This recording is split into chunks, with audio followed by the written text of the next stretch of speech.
Hello दोस्तों, आज की इस कहानी में आप सभी का स्वागत है। तो आज की कहानी चलो शुरू करते हैं। मैं कमरे में पहुंचा। वो अजनबी लड़की अजनबियों की तरह ही उस गार्ड को देखे जा रही थी जो उसे होश में लाया था। कौन है ये लड़की? जानते हो तुम इसे?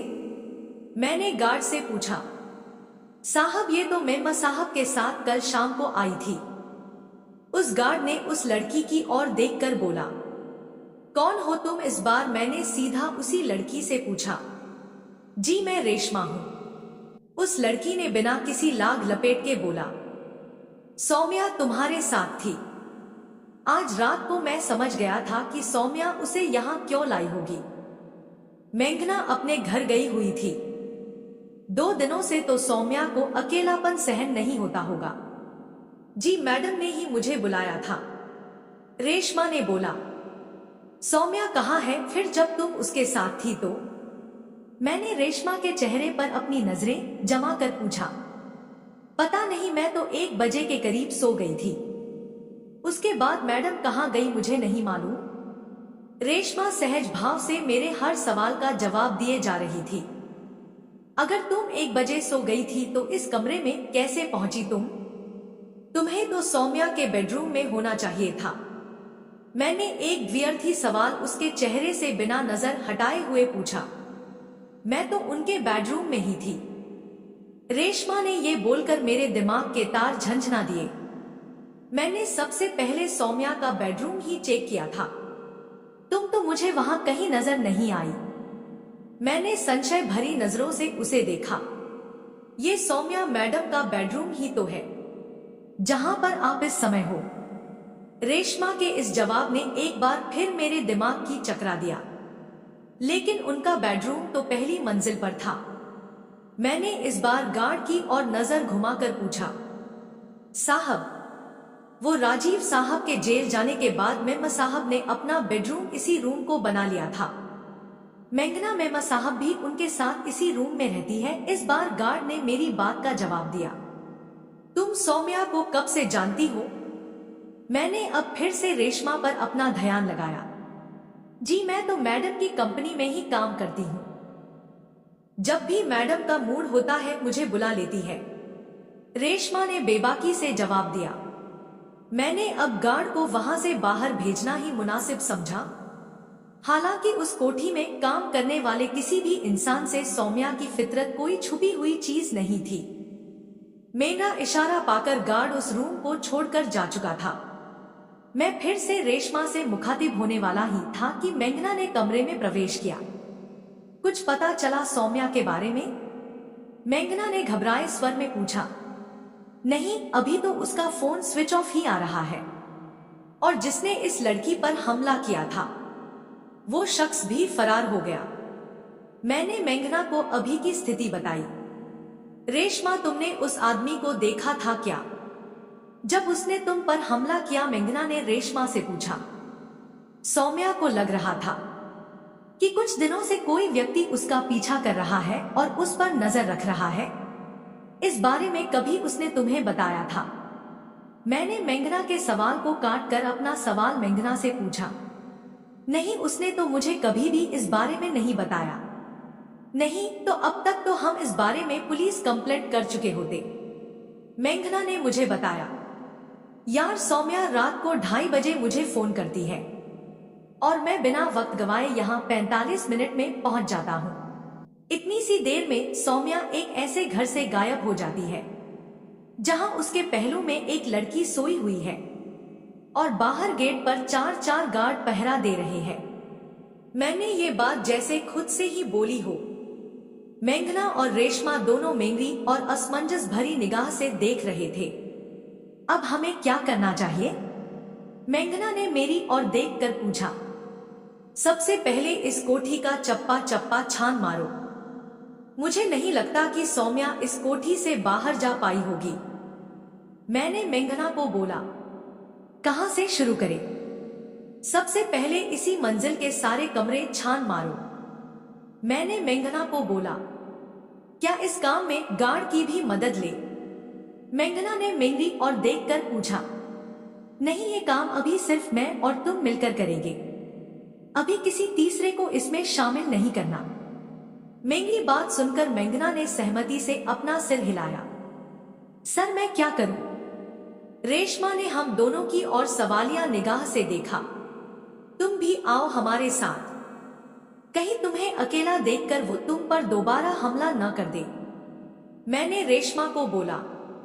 लेकिन सर, वो मुझ पर हमला क्यों किया? मैं तो उसे जानती भी नहीं और न ही वो मुझे जानता होगा। रेशमा ने अपनी अक्ल के घोड़े दौड़ाए। उसने शायद तुम पर सौम्या के धोखे में हमला किया होगा, लेकिन अगर उसने तुम्हें सौम्या समझा तो इसका मतलब सौम्या हमलावर के हत्थे नहीं चढ़ी थी। फिर सौम्या कहां लापता हो गई? मैंने एक बार फिर से उन लोगों की ओर देखते हुए बोला। लेकिन एक बात मेरी समझ में नहीं आई कि ये बात सौम्या ने तुम्हें क्यों नहीं बताई मेंघना, जबकि इस दुनिया में एकमात्र खैरख्वाह तुम ही हो। मैंने एक बार फिर से मेंघना से इस बारे में पूछा। शायद वो मुझे किसी चिंता में न डालना चाहती हो अनुज। वैसे वो तुम्हें भी अपना खैरख्वाह ही मानती है। वो हर बात में एक बार तो तुम्हें याद कर ही लेती है। मेंघना ने ये एक नई बात मुझे बताई थी। चलो, वो मुझे क्यों याद करती थी इस बारे में बाद में बात करेंगे। पहले सौम्या को ढूंढना शुरू करते हैं। यार, मैंने मेंघना की बात को अवॉइड करना ही सही समझा, क्योंकि ये चर्चा का एक लंबा विषय बन जाता। तुम दोनों नीचे की मंजिल से शुरू करो। इस कोठी का कोई भी कोना छूटना नहीं चाहिए। मैंने उन दोनों को ताकीद किया। वो दोनों हसीन बालाएं अपने काम के लिए नीचे की ओर प्रस्थान कर गई। आपका सेवक अब इसी मंजिल के बाकी कमरों को चेक करने में जुट गया।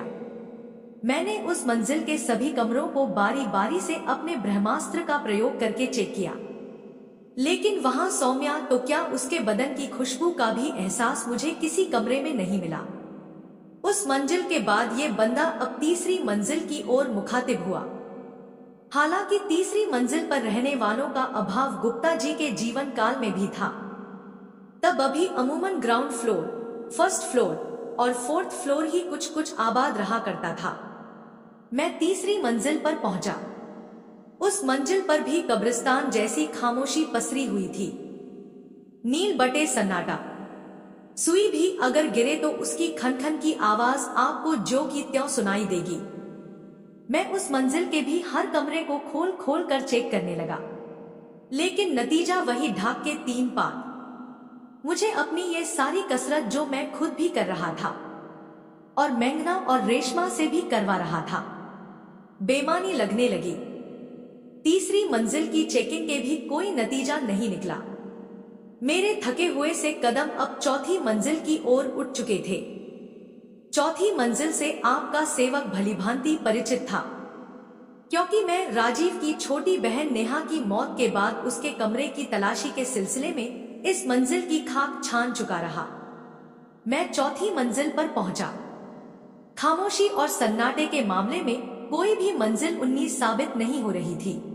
सभी मंजिल एक से बढ़कर एक लग रही थी। मैंने अपना वही काम यहाँ भी शुरू किया जो मैं नीचे की 2 मंजिलों पर करके आ रहता। मैं आहिस्ता आहिस्ता सभी कमरों की तलाशी लेते हुए आगे बढ़ रहा था, लेकिन मुझे अब तक सभी कवायद बेमानी लगने लगी थी। मैं बुझे मन से अगले दरवाजे की ओर बढ़ा। खटाक, तभी कहीं कुछ गिरने की आवाज मुझे सुनाई दी। उस मंजिल पर अभी तक तो मुझे मेरे अलावा कोई नजर नहीं आया था। फिर ये आवाज कहां से आई थी? मैं अचानक से चौकन्ना हो गया। मैंने सतर्क नेत्रों से अपने आसपास देखा, लेकिन उसके बाद फिर से कोई आवाज नहीं आई। तभी धम धम धम धम धम की आवाज मुझे नीचे वाली मंजिल से आती हुई सुनाई देने लगी। मैं तुरंत उल्टे पांव नीचे की मंजिल की ओर भागा। छन्न छन्न छन्न। वो धम धम की आवाज अब छन्न छन्न की आवाज में बदल चुकी थी। ये सब आवाजें अब कहां से रही थी? मैं तीसरी मंजिल पर आ चुका था, लेकिन ये लगातार आती हुई आवाजें अब कहां से रही थी? ये अभी तक मेरे लिए रहस्य था। बाहर हो सकता है कि दिन का उजाला हो गया हो, लेकिन यहाँ अभी भी लाइट की वजह से ही उजाला था। तभी नीचे से मेंघना और रेशमा भी दौड़ती हुई ऊपर आ चुकी थी। अनुज, ये आवाजें कैसी है? मेंघना की आवाज में कुछ कुछ डर व्याप्त था। पता नहीं कहां से आ रही है। मैं तो खुद हैरान हूं, मैंने खुद असमंजस से उन दोनों को देखा। ये आवाजें नीचे तक आ रही है अनुज। हमने नीचे के सारे कमरे छान मारे लेकिन सौम्या का कहीं पता नहीं लगा। मेंघना ने मुझे वही निराशाजनक खबर सुनाई जो मेरे पास भी थी। मैं भी दूसरी, तीसरी और चौथी मंजिल पूरी छान चुका, लेकिन मुझे भी सौम्या कहीं नजर नहीं आई। मैंने भी उन दोनों को बोला, अनुज अब आवाजें आनी बंद हो गई है। मेंघना ने मेरा ध्यान फिर से उन आवाजों की तरफ दिलाया जो कि अब सचमुच बंद हो चुकी थी। यार, सौम्या को अगर कोई बेहोश करके भी ले गया होगा तो वो लेकर तो मेन गेट से ही जाएगा, क्योंकि और कोई रास्ता तो बाहर जाने का रास्ता है नहीं। वैसे तो नींद की वजह से मेरी अक्ल के घोड़ों ने दौड़ना बंद कर दिया था, लेकिन फिर भी मैं अपनी अक्ल दौड़ा ही रहा था। कहीं ऐसा तो नहीं कि वो अकेली ही यहाँ से बाहर गई हो। इस बार मेंघना बोली, वो अकेली बाहर कैसे जा सकती है, जबकि वो मुझे बोल रही है कि कोई शख्स बाहर ही खड़ा है उस पर नजर रखने के लिए, और फिर जाएगी तो अपनी किसी गाड़ी में जाएगी और गेट पर मौजूद गार्ड की जानकारी में जाएगी। लेकिन जब मैं रेशमा से इस बारे में पूछ रहा था तो गार्ड ने इस बारे में कुछ नहीं बताया। मैंने मेंघना की बात को अपने तर्कों के बाणों से लहूलुहान कर दिया। तुम सही कह रहे हो, लेकिन घूम फिर कर सवाल तो वहीं आ जाता है कि सौम्या आखिर गई तो गई कहां? मेंघना ने अपने इस सवाल की बंदूक फिर से मेरी ओर तान दी। दिमाग तो कहता है कि उसे इसी कोठी में होना चाहिए। मैंने बहुत सोचने के बाद अपना मत प्रकट किया। तुम सभी गार्ड्स को यहां बुलाओ। अगर कोई नतीजा नहीं निकलता है तो पुलिस को खबर करो। मेंघना ने आखिरी नतीजा घोषित किया। मैंने रेशमा को भेजा सभी गार्ड्स को वहां पर बुलाने के लिए। रेशमा कुछ हिचकिचाते हुए नीचे की ओर चल दी। मैं उसकी मनोस्थिति को समझ सकता था। इस वक्त यहाँ जो हालात थे उसमें उसका अकेले कहीं भी जाने में डरना स्वाभाविक था। हम दोनों अब गार्ड्स के आने का इंतजार करने लगे। थोड़ी ही देर में चारों गार्ड्स सावधान की मुद्रा में हमारे समक्ष खड़े थे। मैंने बारी बारी से रात को 2 बजे के बाद की उनकी गतिविधियों के बारे में पूछा। खास तौर पर सौम्या मैडम को उन्होंने कोठी से कहीं बाहर जाने के बारे में पूछा, लेकिन सभी के जवाबों से मुझे निराशा ही हाथ लगी। मैं सौम्या की उलझन को यहाँ सुलझाने के लिए यहाँ आया था, लेकिन सौम्या अब मेरे लिए खुद एक उलझन बन चुकी थी। सौम्या ने अपनी आदतों के चलते कोई ऐसा आशिक तो नहीं पाल लिया था जो उसके लिए अब खतरा साबित हो रहा हो। मेरे दिमाग में अचानक से ये बात आई थी। मुझे भी अब ऐसा ही लग रहा है अनुज। सौम्या के किसी आशिक की वजह से ही आज हम इस कदर परेशान हैं। मेंघना ने मेरी हाँ में हाँ मिलाई। तुम जानती हो उसके ऐसे किसी आशिक के बारे में? मैंने उम्मीद भरी नजरों से मेंघना की तरफ देखा। उसकी लिस्ट में तो लड़के और लड़कियां दोनों ही काफी मात्रा में है। पैसे और खूबसूरती का समागम किसी किसी के नसीब में होता है अनुज, जो सौम्या के नसीब में था। बनाने वाले ने उसे इतना खूबसूरत बनाया है कि लड़कियां ही उससे जल जल मर जाए, और लड़के तो उसके लिए किसी भी मंजिल से छलांग लगा दे या किसी को उसके एक बार कहने पर फेंकने को तैयार हो जाए। सौम्या के बारे में बताते बताते मेंघना की आंखों में एक अनोखी और कामुक चमक आ चुकी थी। खुशनसीब तो तुम भी हो। ऐसी खूबसूरती और पैसे के संगम की मल्लिका रोज तुम्हें अपने सीने से लगाकर सुलाती है। तुमने तो उसका टेस्ट ही बदल दिया यार। अब हमारे जैसे दिलफेंग आशिकों का क्या होगा? उस तनाव भरे माहौल में भी मैं अपनी आदत से बाज नहीं आ रहा था। तुम्हारे लिए तो हम दोनों ही अपना टेस्ट बदलने के लिए तैयार बैठे हैं, पर जनाब पता नहीं किस मिट्टी के बने हैं जो कभी पकड़ में आते ही नहीं। मेंघना भी एक पल को सौम्या के नहीं मिलने का गम भुला बैठी थी। खुशबू आती रहे दूर से ही सदा, सामने हो चमन कोई कम तो नहीं। हसीनाओं के मामले में अपने उसूल कुछ इसी प्रकार के हैं। मैंने मेघना को मुस्कुरा कर बोला, ठीक है डटे रहो अपने उसूलों पर, अपना क्या है, तू नहीं तो और नहीं तो और सही है। बोलकर मेघना के साथ साथ इस बार तो रेशमा भी मुस्कुरा पड़ी। चलो देखो, अगर राधा उपजी गई हो तो उसे बोलो कि चाय बना कर लाए, तब तक मैं थाने में खबर करता हूं। ये बोलकर मैंने उन दोनों को नीचे की ओर चलने का इशारा किया। थाने से आने वाला पुलिसिया एसआई चौहान। दोस्तों, उम्मीद है आप सभी को ये कहानी पसंद आई हो। अगर पसंद आई हो तो वीडियो को लाइक और ऐसे वीडियो देखने के लिए हमारे चैनल को सब्सक्राइब जरूर करें। धन्यवाद।